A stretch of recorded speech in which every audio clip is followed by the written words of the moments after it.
오늘 본문은 세 가지 비유가 연속해서 나오고 있습니다.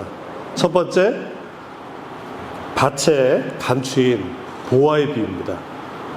두 번째는 아주 값비싼 그 진주를 소유하는 비유입니다. 세 번째는 이 그물의 비유예요. 이렇게 하나하나 띄고 나도 정말 훌륭한 아주 의미 있고 은혜로운 비유인데, 연속해서 세 개를 붙여 예수님께서 말씀하셨다라는 것은 이거를 또 다른 의미를, 우리가 각각의 의미가 있지만 전체를 보는 의미가 있다라고 하는 것입니다. 이 마치 옴니버스 영화 보면은 영화가 각각 여러 개 영화가 있는 것 같지만 그 안에 하나의 맥락을 갖고 보는 것과 같습니다. 어릴 적 나 왜 이렇게 더럽게 살았는지 모르겠는데 껌을 씹으면은 계속 씹다가 잘 때까지 씹었던 것 같아요. 그리고 꼭 벽에다가 이렇게, 여러분들은 안 그러셨는지 모르겠는데 저는 그렇게 살았어요. 벽에다 붙여놓고 자요. 그리고 이제 다음날 씹을 거를 기대하면서 일어났는데 깜짝 놀래요. 붙어있던 껌이 없어졌어. 그리고 이렇게 먼저 일어났던 우리 누나가 이렇게 뭔가를 질겅질겅 씻고 있는, 참 형제는 용감했다, 자매는 뭐 남매는 용감했다. 내가 소중하게 여기는 것이 어느 순간 갑자기 누군가가 앗아갈 때가 있다라는 거예요. 사탄은 우리가 소유하고 있는 이 천국, 우리가 가지고 있는 이 믿음을 뺏으려고 온갖 정말 별 짓을 다 합니다. 평안, 건강, 또 관계까지 무너뜨리려고 하고, 이간질하고, 그리고 우리가 가장 소중히 하는 이 믿음, 천국의 소망을 빼앗아 가려고 해요. 특별히 사단이 우리를 흔드는 방법 중에 하나는 하늘에 소망을 두기보다 땅에 소망을 두며 머물기를 애쓰고 가진 방법으로 땅에 묶어두려고 합니다. 예수님은 산상수훈에서 이렇게 말씀하시죠. 너희를 위하여 보물을 땅에 쌓아두지 마라. 오직 너희를 위하여 보물을 하늘에 쌓아두라. 내 보물이 있는 곳에는 내 마음도 있다 말씀하고 계세요. 하늘의 보물을 쌓아두는 이유는 도둑이 거기에까지 이르지 못하기 때문에 그렇습니다. 도둑은 천국에 갈 수 없어요. 우리의 마음이 하늘 나라 천국에 가 있을 때 세상의 어떤 도둑도, 세상의 어떤 좀과 동록도 해하지 못하는 줄 믿으시기 바랍니다. 오늘 말씀 통해서 이 천국의 진짜 가치, 이거를 발견하고, 때로는 우리 마음에 보이지 않는 그 유리벽으로 인해서 갇혀있는 그것을 깨고 천국의 그 어떤 귀중한 복음을 소유하는 저희들 되길 예수님 이름으로 축원합니다. 그리고 우리가 오늘 기억해야 될 말씀은 세 가지입니다. 첫 번째, 천국은 어떤 것보다도 귀중하다, 값진 것이다라고 하는 거예요. 두 번째는 하나님 말씀으로 우리 마음의 유리벽을 깨뜨려야 천국이 보인다라는 거예요. 마지막으로는 천국을 품는 자, 하나님 말씀대로 행하는 사람이다라고 하는 거예요. 이 세 가지 같이 말씀 나누고자 합니다. 첫째, 천국은 내 모든 것들을 가지고 걸만한 그런 가치가 있는 것이에요. 오늘 말씀 보니까 한 농부가 있어요. 이 농부가 밭에서 일하다가 보물을 발견해요. 이 보화가 뭔지는 모르겠어요. 뭐 도자기인지 황금 덩어리인지, 아니면은 하여튼 그때 당시에서도 가장 값어치 있는 것일 거예요. 그도 그럴 것이, 그때는 뭐 지금처럼 은행 시스템이 발달하지 않았기 때문에 뭐 금고에 이렇게 어떤 창고에 놓던가 아니면은 그 땅에다 이 묻어두는 게 그때 관습이었습니다. 근데 이 게으른 만약에 소장농이었으면은 뭐 대충 그냥 이렇게 땅 이렇게 좀 하고 말 텐데, 제가 이제 상상컨대 이 농부는 아주 부지런했던 농부 같아요. 그냥 구석구석 밭이 아닌 곳까지도 아주 열심히 개간을 했던 것 같아요. 보통 그렇잖아요. 뭐 귀중한 거를 숨기는 사람이면은 어떤 표시물을 보고 뭐 나무라든가 뭐 큰 바위라든가 그래야지 기억을 잘 할 것 같으니까 아마 거기다가 숨겨놨을 거예요. 그러니까 밭 가상살이 어딘가에 좀 숨기지 않았을까 싶어요. 그러니까 이 사람이 열심히 하다가 그 보화를 발견한 거죠. 누군가가 숨겨놓은 거예요. 숨겨놨다가 까먹고 그냥 외국을 갔는지 또 죽었는지 몰라요. 보화를 발견했어요. 또 이 사람은 어떤 꿈과 목표가 있었던 사람 같아요. 왜냐하면은 나중에 이 밭을 산다라고 하는 거는 어느 정도 재산을 모으고 있었던 거 아니겠습니까? 소장농이에요. 소출의 일부를 주인한테 주고 나머지를 자기가 갖는 소장농이에요. 근데 열심히 밭을 사기 위하여 재산을 모으고 있었던 사람이에요. 근데 소장농이기 때문에 뭐 좋은 땅을 주지는 않았을 것 같아요. 뭐 돌도 많고 별로 좋지 않은 땅 같아요. 그럼에도 불구하고 그는 열심히 개간해서 그가 소출을 내려고 애썼던 사람이에요. 그때 그가 보화를 발견하게 되는 거예요. 여러분 같으면 어떻게 할 것 같아요? 저 같으면은 가다가 막 잠이 안 올 것 같아요. 계속 그 생각에. 그래서 있는 재산 없는 것 다 모아서 자기도 이제 더 이상 소장농이 아니라 땅 한 평이라도 갖고 있는 땅 주인이 되기 위해서 열심히 모았던 그 돈을 전부 다 투자해서 그 밭을 삽니다. 이유는 딱 한 가지죠. 밭이 좋아서? 아니에요. 더 좋은 밭 많을 수 있어요. 근데 그 밭이 중요한 이유는 그 안에 보물이 숨겨져 있기 때문에 그래요. 그런 유행가 가사 있잖아요. 언제나 서나 당신 생각. 계속 생각이 나는 거예요. 그리고 거기에 자기가 가진 모든 것들을 다 투자합니다. 며칠 전에 아는 목사님이 저를 만나더니 두툼한 봉투 하나를 이렇게 주는 거예요. 그래서 목사님 이게 뭐예요? 딱 봤더니 캐시가 이만큼면 약간 좀 은행에서 바로 뽑은 캐시도 아니고 좀 나달나달한 캐시가 이만큼 있는 거예요. 목사님 이게 뭐예요? 그러다 깼네.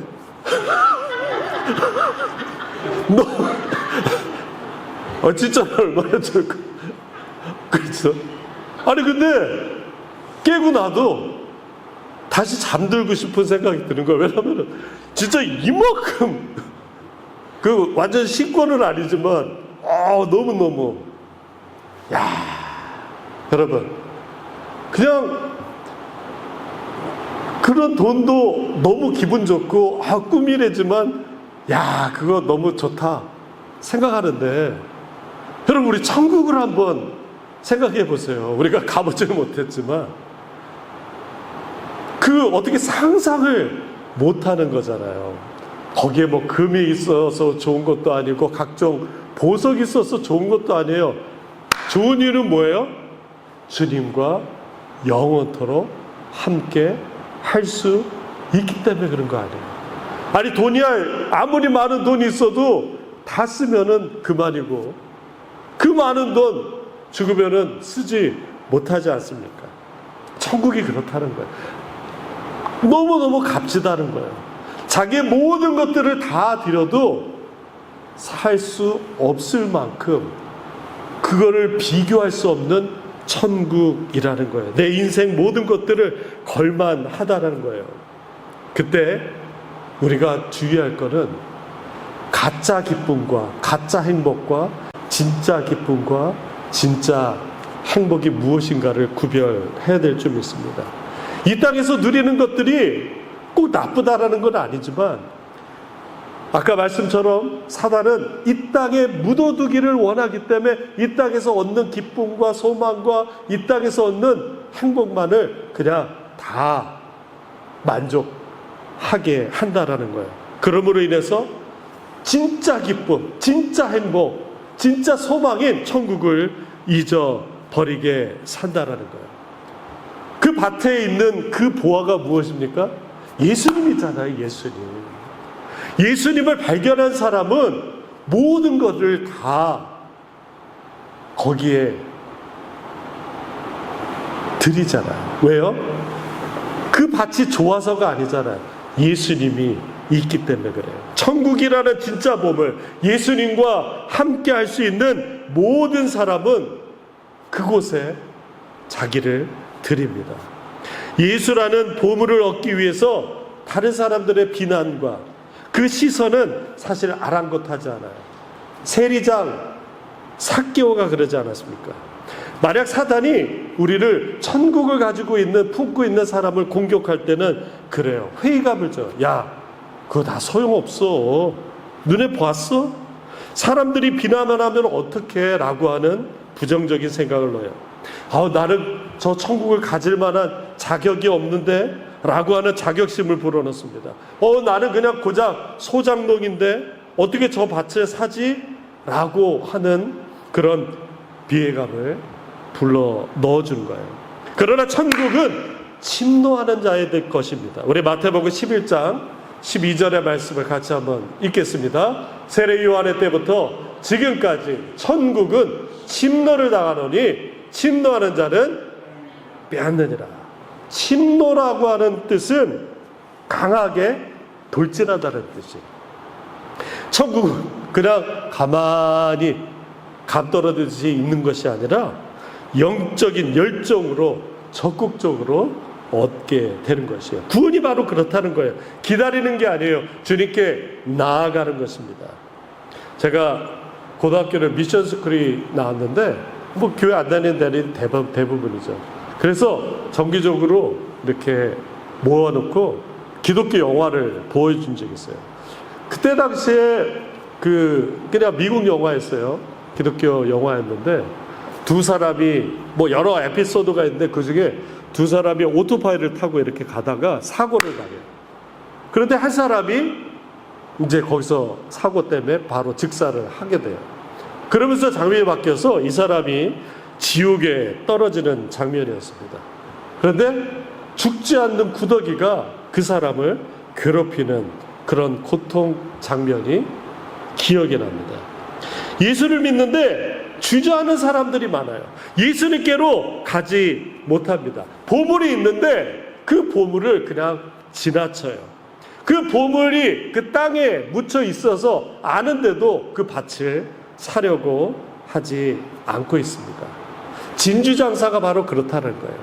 진주장사는 값진 진주를 발견하면 자기의 모든 것을 들여 그 진주를 갖게 됩니다. 여기서 놀라운 영적인 비밀 하나가 있어요. 진주 장사꾼이 바로 예수님이라는 거예요. 그리고 그 진주는 우리들이에요. 저와 여러분들입니다. 자, 따라합시다. 나는 진주입니다. 이제 오늘부터 이제 이름을 다 바꿔야 돼요. 이진주, 김진주, 민진주, 박진주, 최진주 다 바꿔야 돼요. 나는 박진주입니다. 진주예요. 예수님은 진주를 사는 장사꾼이에요. 예수님이 그 값진 보화를 알아보고 그것을 모든 걸 들여서 자기의 목숨을 들여서 십자가에서 피 흘려 우리를 사신 것입니다. 예수님이 우리를 소중히 여기지 않으셨다면은 그냥 지나쳤을 것입니다. 십자가에서 죽지도 않으셨을 거예요. 예수님이 목숨 바쳐 사랑했었기 때문에 피 흘려 우리를 대신 죄를 얻고 죽으신 것입니다. 두 번째 우리가 기억할 것은 하나님 말씀으로 유리벽을 깨뜨려야 한다는 거예요. 자, 그렇다면 이렇게 소중한 천국, 소중한 구원인데 왜 많은 성도들은 그냥 천국을 경험하지 못하고 살까요? 그냥 주저앉아서 불안 속에서 살고 있을까요? 왜냐하면 사탄이 우리 마음에 보이지 않는 유리벽들을 쳐놓기 때문에 그래요. 파이크 효과라는 게 있어요. 1873년에 독일 동물학자 칼 메비우스라는 사람이 실험을 했어요. 파이크라는 그 강치류인데 동물성 자기 그 같은 물고기를 잡아먹는 그런 파이크 물고기가 있어요.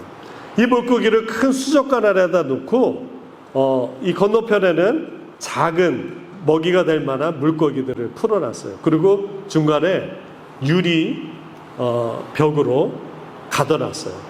이 파이크가 그 작은 물고기를 먹으려고 돌진하다가 그 벽에 부딪히고 말아요. 한 번 부딪히고 두 번 부딪히고 계속 부딪히고 있어요. 상처가 나요. 결국에는 이 파이크가 더 이상 가지 않고 구석에 웅크리고 있답니다. 실험자들이 다시 그 유리벽을 걷었어요. 그 먹이가 될 만한 작은 물고기들이 파이크 주변을 돌아다녀요. 그런데 신기한 것은 이 파이크가 배가 고픔에도 불구하고 작은 물고기를 먹지 않는다라는 거예요. 그리고 구석에서 굶어 죽었다라는 거예요. 이것이 파이크 효과라는 거예요. 우리도 마찬가지예요. 신앙생활 하다 보면은 기도하면서 기도에 응답이 안 된다고 그냥 웅크러들어요. 하나님이 내 기도 듣지 않는다고 자포자기합니다. 과거의 상처와 실패와 가정의 어려움 때문에 불신의 마음으로 자기도 모르게 그 유리벽 가운데 갇혀서 지내는 거예요. 저 역시도 그랬어요. 중학교 때 성공이라는 커다란 목표를 가지고 열심히 공부했는데 생활하면서 아버지의 사업 실패와 IMF 때 형님의 사업 부도가 저도 모르게 그 실패라는 이 유리벽 안에 저를 가다두기 시작했습니다. 그거는 목회를 하면서도 마찬가지였습니다. 나는 우리 아버지도 사업 실패했고 형도 IMF 사업 실패했기 때문에 나는 그냥 안전한 길로 가야 되겠다고 생각했어요. 그래서 그냥 미국 유학 갔다 오면은 잘 안전한 길이 되겠다라고 생각했는데 하나님이 그 길을 허락하지 않으셨어요. 개척할 때도 마찬가지였어요. 이 보이지 않는 실패라는 유리벽이 저를 움직이지 못하게 했습니다. 그런데 하나님이 나에게 이것을 깨트려 준 것은 저의 의지나 저의 환경이 아니었습니다. 바로 하나님의 말씀이었습니다. 하나님께서 저에게 역대하 1장 솔로몬에게 주셨던 말씀으로 저에게 힘을 주셨어요. 저 길지만 읽어드리겠습니다. 하나님이 솔로몬에게 이르시되 이런 마음이 내게 있어서 부나 재물이나 영광이나 원수의 생명멸하기를 구하지 아니하며 장수도 구하지 아니하고 오직 내가 내게 다스리던 한 내 백성을 재판하기 위하여 지혜와 지식을 구하였으니 그러므로 내가 내게 지혜와 지식을 주고 부와 재물과 영광도 주리니 내 전에 왕들도 이런 일이 없었거니와 내 후에도 이런 일이 없으리라. 하나님께서 말씀을 주시니 그 말씀 붙잡고 나갔어요. 그 말씀 붙잡고 나가니 그 유리벽이 깨지는 경험을 하게 되었습니다. 우리 가운데 아직 과거의 실패, 과거의 상처, 과거의 어떤 잘못되었던 것들로 인해서 보이지 않는 그 파이크 효과가 나를 움직이지 못하게 한다면은 하나님 말씀으로 그것을 깨길 바랍니다.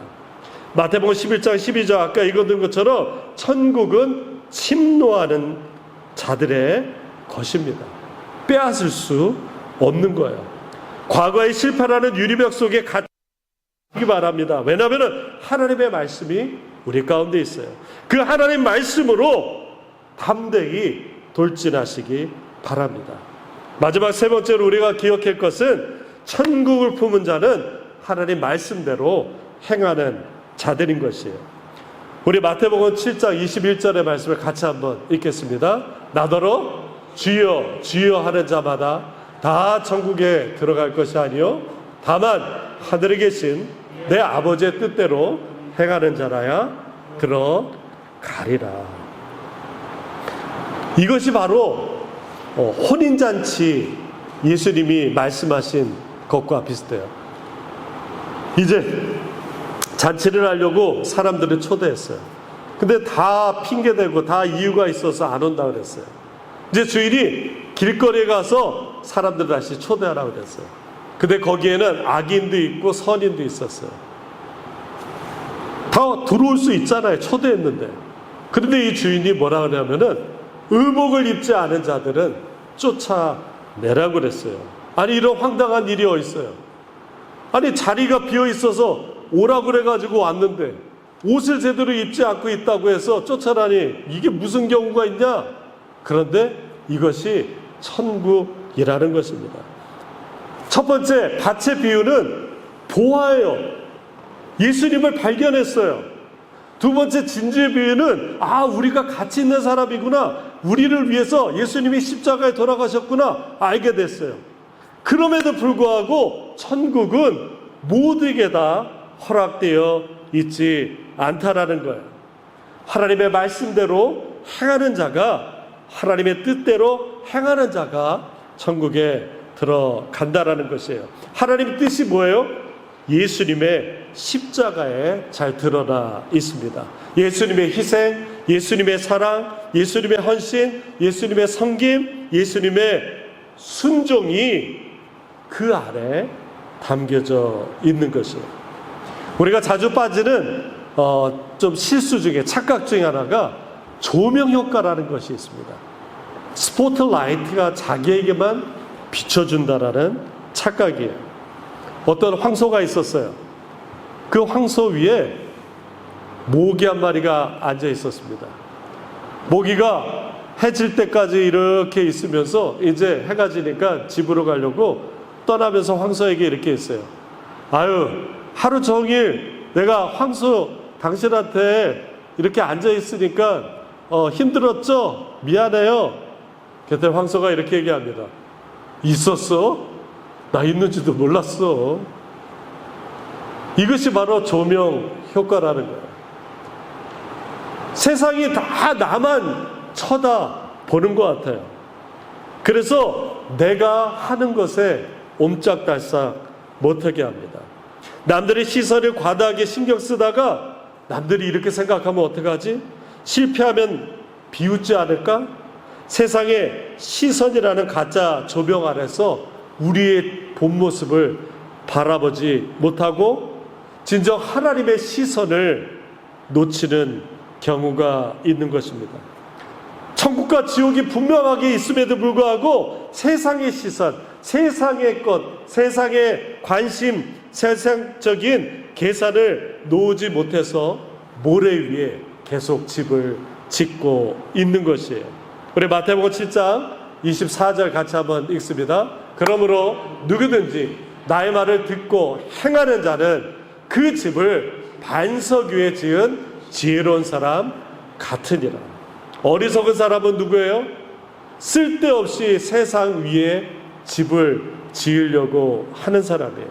사탄은 우리가 가진 것을 빼앗으려고 모래 위에 집을 줘도 괜찮다고 박수 쳐줍니다. 그러면 우리는 좋다고 계속 거기에 에너지와 우리의 모든 마음을 쏟아 놓고 있습니다. 우리가 갖고 있는 가장 소중한 보화는 우리 안에 예수 그리스도 천국 보화인 것을 믿으시기 바랍니다. 예수님께서 다시 우리에게 말씀해 주십니다. 마태복음 6장 19절에서 20절의 말씀입니다. 같이 읽습니다. 너희를 위하여 보물을 땅에 쌓아두지 마라. 거기는 좀과 동록이 하며 도둑이 구멍을 뚫고 도둑질하느니라. 오직 너희를 위하여 보물을 하늘에 쌓아두라. 거기는 좀이나 동록이 해하지 못하고 도둑이 구멍을 뚫지도 못하고 도둑질도 못하느니라. 아멘. 남들의 시선에 에너지 낭비하지 마시라는 거예요. 땅의 시선에 우리의 모든 것들을 관심 갖지 마시라는 거예요. 왜냐하면 우리의 관심은 오직 하나님의 시선입니다. 말씀 마칩니다. 천국은 우리가 가진 보물 중에 가장 으뜸이에요. 왜냐하면 예수 그리스도께서 계시기 때문에 우리 마음과 보물을 땅이 아닌 하늘에 두시기 바랍니다. 사탄은 결코 우리의 그 마음을 빼앗지 못하실 것이에요. 과거의 유리벽을 깨뜨리십시오. 유리, 그 상처의 유리, 실패의 유리, 다른 시선의 유리에서 우리는 예수 그리스도의 이름으로, 예수의 말씀으로, 하나님의 말씀으로, 하나님의 약속으로 담대히 깨트리고 천국을 얻을 줄 믿습니다. 주님의 뜻대로 행하는 저희가 되기 원합니다. 타인의 시선이나 세상 계산법에 벗어나 십자가의 사랑과 순종으로 우리가 하나님의 은혜 가운데서 천국을 이루기로 합니다. 예수 그리스도라는 보화를 가슴에 품고 마음의 모든 유리벽을, 세상의 유리벽을 예수 그리스도의 이름으로 깨뜨려 날마다 천국의 기쁨 누리는 저와 여러분 되시길 예수님의 이름으로 축원합니다. 함께 기도하겠습니다. 우리 한 목소리를 같이 말씀 기억하면서 같이 기억하겠습니다. 내 안에 가장 귀중한 천국이 있는지, 그것을 다른 어떤 것보다도 가장 귀하게 생각하며 과거의 실패, 과거의 그런 아픔들로 인해서 여전히 내 안에 유리벽이 있다면은 예수의 이름으로 단호하게 깨트리고 천국을 소유하기 원합니다. 이렇게 기도하겠습니다. 아버지 하나님 감사합니다.